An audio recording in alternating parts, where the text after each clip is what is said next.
नमस्कार साथियों। आप सभी का इस चैनल में स्वागत है और मैं आपके सामने कुछ संचार के क्वेश्चंस लेके प्रस्तुत हुई हूँ। तो हम समय को ना बर्बाद करते हुए कुछ संचार के क्वेश्चंस को पढ़ते हैं। सबसे पहला क्वेश्चन देखिए आप कि निम्नलिखित में से कौन प्रतिपुष्टि को स्पष्ट करता है। तो मैं आपके सामने चारों क्वेश्चंस नहीं पढ़ूंगी जिससे कि आपका समय भी बर्बाद होगा। तो सिर्फ आंसर को ही फोकस करेंगे। तो सबसे पहला है इसमें निम्नलिखित में से कौन प्रतिपुष्टि यानी कि फीडबैक को स्पष्ट करता है। तो इसका आंसर क्या है? प्राप्तकर्ता की मौखिक और गैर मौखिक अनुक्रिया, यानी कि जो व्यक्ति रिस्पॉन्स देता है वो हमारा फीडबैक कहलाता है। सेकंड क्वेश्चन है एक प्रभावी संचार में किसकी आवश्यकता नहीं होती? आकर्षक व्यक्तित्व की प्रभावी संचार में आवश्यकता नहीं होती। तीसरा क्वेश्चन है कि निम्नलिखित में से किस शब्द को उसकी संदेशों की व्याख्या के लिए क्रोनोमिक्स शब्द से संबोधित किया जाता है? क्रोनोमिक्स शब्द से संबोधित किसको किया जाता है? हमारा समय को। अगला है संचार प्रक्रिया में प्राप्तकर्ता क्या है? संचार प्रक्रिया में प्राप्तकर्ता संदेश का कूटवाचन करता है। क्या करता है? संदेश का कूटवाचन करता है। अगला क्वेश्चन है निम्नलिखित में से कौन सा संचार चैनल का उदाहरण है? तो कौन सा संचार चैनल का उदाहरण है? प्रत्यक्ष वार्तालाप। मैं चारों क्वेश्चंस आपके सामने इसलिए नहीं पढ़ रही हूँ जिससे कि चारों क्वेश्चंस पढ़ने से आंसर पढ़ने से कोई फ़ायदा नहीं होता। सिर्फ हमें उस आंसर पर फोकस करना है जो हमारे लिए उपयोगी है। अगला क्वेश्चन देखिए कि निम्नलिखित में से कौन सा कथन अपने आप के बारे में जानकारी प्राप्त करने एवं उसकी व्याख्या के बारे में सही है? तो क्या है इसमें आंसर? यह मूल्यों, धारणाओं और पूर्व अनुभवों से संबंधित होती है। अगला क्वेश्चन है श्रवण क्या है? यानी कि श्रवण क्या है? श्रवण एक जटिल प्रक्रिया हो सकती है। तो इन चारों में से एक बाध्यकार है, एक स्वाभाविक होती है, सहज ढंग से घटने वाली शारीरिक क्रिया है। तो ये नहीं है, ये हमारी क्या है? एक जटिल प्रक्रिया हो सकती है। क्योंकि यदि सुनने वाला ही व्यक्ति सही नहीं है और बोलने वाला व्यक्ति सही है ना, तो जटिल प्रक्रिया तो होगी ना। यदि बोलने वाला व्यक्ति सही नहीं है तो और सुनने वाला व्यक्ति भी सही नहीं है तो। अगला क्वेश्चन है कि निम्न में से किसको हम श्रवण के प्रत्युत्तर देने वाला कथन कह सकते हैं? तो आंसर देखिए इसमें आपके है यह मौखिक या गैर मौखिक हो सकता है। क्या है इसका आंसर? यह मौखिक और गैर मौखिक हो सकता है। निम्नलिखित में से किसको सबसे महत्वपूर्ण संचार कौशल माना जाना चाहिए? तो एक्टिव यानी कि सक्रिय श्रवण, यानी कि जो श्रोता एक्टिव है तो सुनने वाला है, हम उसे सबसे अच्छा संचार मानेंगे। अगला क्वेश्चन है निम्नलिखित में से कौन सी तकनीक है जो एक सक्रिय श्रोता द्वारा प्रयोग की जाती है? तो वक्ता के अर्थ की संक्षिप्त व्याख्या करना। क्या होगा इसका आंसर? वक्ता की अर्थ की संक्षिप्त व्याख्या करना। अगला क्वेश्चन है निम्नलिखित में से किसको हम प्रभावी श्रवण में शामिल कर सकते हैं? तो किसको हम प्रभावी श्रवण में शामिल करेंगे? संदेश की प्रतिपुष्टि, यानी कि जो हमारा मैसेज है उसका फीडबैक होना बहुत ज़्यादा जरूरी है।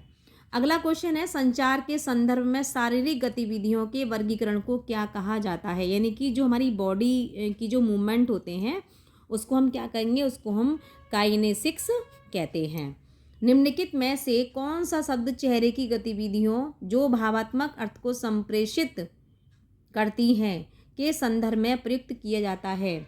तो चेहरे की गतिविधियाँ क्या होती हैं? हमारी प्रदर्शन के रूप में आती हैं। निम्नलिखित में से संचार के किस वर्गीकरण में स्पर्श को एक महत्वपूर्ण तत्व माना गया है? क्या है हमारा? पारस्परिक संचार। अगला क्वेश्चन है निम्नलिखित कथनों में से कौन सा सत्य है? तो कौन सा सत्य है चारों कथन में से? संप्रेषक को सही बोध होना चाहिए। बोध का मीन्स होता है सही ज्ञान होना चाहिए। निम्नलिखित में से कौन सा सक्रिय श्रवण का भाग है? चक्षु संपर्क से हिलाना, स्पष्टीकरण मांगना और उपरोक्त सभी। तो यानी कि सक्रिय यानी कि जो बच्चा एक्टिव होगा, जो एक्टिव की तरह से सुन रहा होगा चीज़ों को, तो वो क्या है? आई कांटेक्ट भी करेगा, सिर भी हिलाएगा, स्पष्टीकरण मांगेगा। यानी कि कोई व्यक्ति उसको लाइन समझ में नहीं आती या कोई शब्द उसको समझ में नहीं आता तो वो उसका स्पष्टीकरण भी मांगेगा।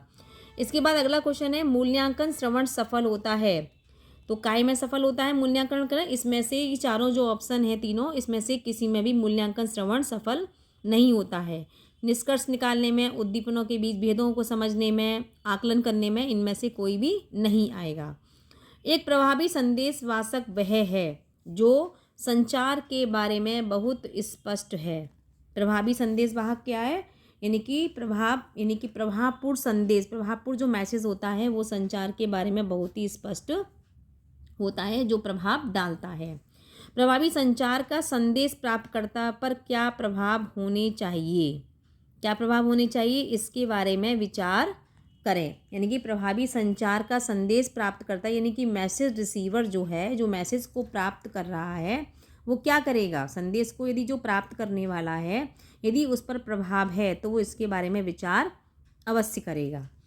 अगला क्वेश्चन है, संचार प्रभावी तभी होता है जब संदेश लक्षित दर्शकों को संज्ञान में लेकर नियत किया गया हो। संदेश क्या है? संदेश प्रभावी कब होगा? संचार, कम्युनिकेशन, यानी कि कब होगा? जब संदेश यानी कि जो मैसेज है वो दर्शकों को संज्ञान में लेकर डिज़ाइन किया गया हो, यानी कि जो व्यक्ति हैं, जो दर्शक हैं, उनको भी उस मैसेज की जानकारी होनी चाहिए, तभी वो जो संचार है प्रभावी होगा। इसके बाद अगला क्वेश्चन है, निम्नलिखित में से उस व्यक्ति को सफल संचार करने वाला नहीं मान सकते जो केवल आधुनिक तकनीक का प्रयोग करना जानता हो। क्या वही व्यक्ति जो व्यक्ति आधुनिक तकनीक का प्रयोग करना जानता है, क्या केवल वही व्यक्ति संचार सफल करने वाला है? नहीं, ऐसा नहीं है। संचार का सबसे महत्वपूर्ण पहलू क्या है जिसके द्वारा श्रवण में सुधार किया जा सकता है? उपरोक्त सभी। संदेश पर पूरी तरह से ध्यान देना, संप्रेषित सामग्री को उपन्यास रोचक बनाना, स्वर को प्रभावशाली बनाना, उपरोक्त सभी। इसका आंसर क्या हो जाएगा? उपरोक्त सभी। संचार की प्रक्रिया को किसके माध्यम से संवर्धित किया जा सकता है? तो किसके माध्यम से आएगा इसमें? उपरोक्त सभी। यानी कि अपनेपन की भावना से, विकल्प चुनने के लिए वांछित सुरक्षा और स्वतंत्रता प्रदान करने से, मीटिंग की जानकारी दबाव को टालने से, उपरोक्त सभी। निम्नलिखित में से सक्रिय श्रवण के प्रभाव को बढ़ाने में सबसे अधिक सहायता कौन करता है? तो कौन करता है? संदेश प्रेषक के साथ समानुभूति का विकास। अगला क्वेश्चन है, निम्नलिखित कथनों में से कौन सा कथन संचार के साथ जुड़ा हुआ नहीं है? दूर संवेदन प्रौद्योगिकी है, यानी कि टेलीपैथी जो है वो संचार के साथ में जुड़ी हुई नहीं है। आधुनिकतावाद संबंधित है किससे? टेलीविज़न से, क्योंकि पहले इन चारों ऑप्शनों में जो आधुनिकता के संबंध में आया था, सबसे पहले क्या आता है? हमारे टेलीविज़न, जो कि श्रव्य और दृश्य दोनों का कार्य करता है।